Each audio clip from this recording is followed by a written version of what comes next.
Before I get back into Glenn Beckham open letter and video to him, Paul, what about this Kanye West guy at some video awards getting up as a stunt, grabbing the microphone away insanely, I guess just in his hatred of the lady who was on stage? Obama responds to that, but Charlie Sheen says, I want to meet with you with 9/11 first responders and families of victims of 9/11.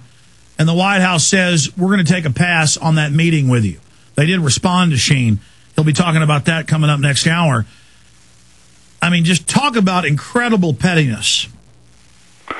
Well, that's right. I mean, this was reported this morning that an ABC News report was talking to Obama, and he had, you know, the White House claims he's too busy to even acknowledge Sheen's letter, never mind meet with Sheen. But obviously he's not too busy to talk about some mindless antics of this hip-hop star jumping on stage at an MTV Music Awards show.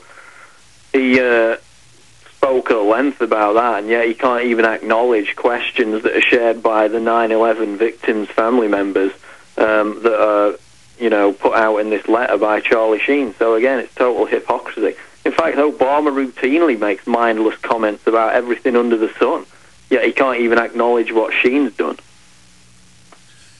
Well, the silence really illustrates how they're afraid of the facts. They just got to have their Fox News and ABC News pundits and John McCain's daughter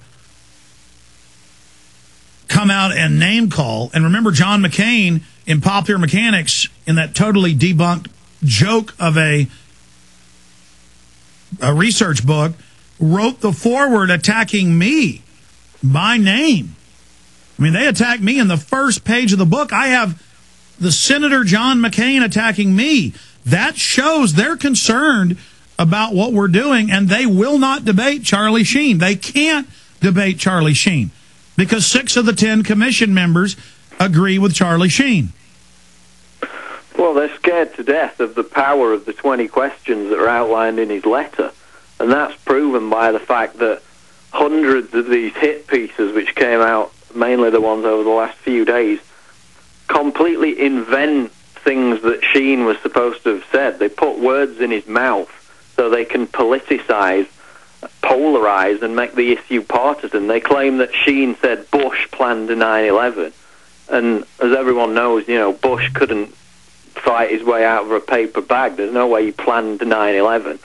Sheen isn't even saying that, and they know that by ascribing those words to him, they're just going to turn everybody off to it so they can spin it as just another, you know, deluded Hollywood. It would turn everybody off, but people know the media lie, so they're just digging a deeper hole for themselves. Right, and I mean, O'Reilly, Hannity, McCain's daughter, none of them have even responded to Sheen's challenge to debate them on Larry King Live. They haven't even responded to it. So that just shows that they're afraid of the power of those 20 questions that are outlined in Sheen's letter, backed up by that bibliography. Absolutely, Paul. Okay, in closing, Glenn Beck, do you agree with me? And I want your honest response to this.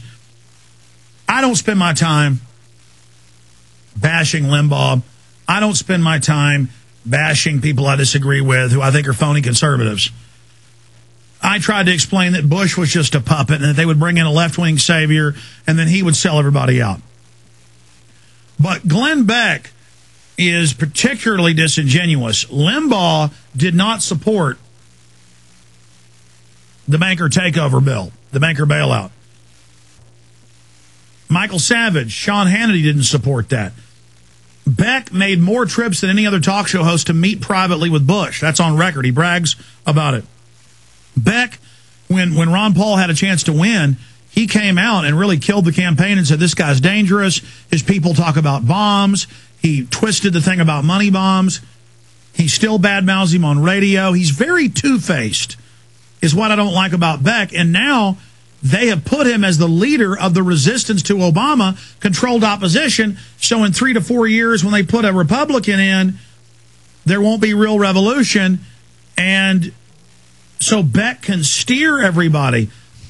he just really is a key person for the New World Order, because if we could have a real peaceful revolution of ideas, a real move to audit the Fed, to end the Fed, which Beck, by the way, isn't calling for, that I've seen.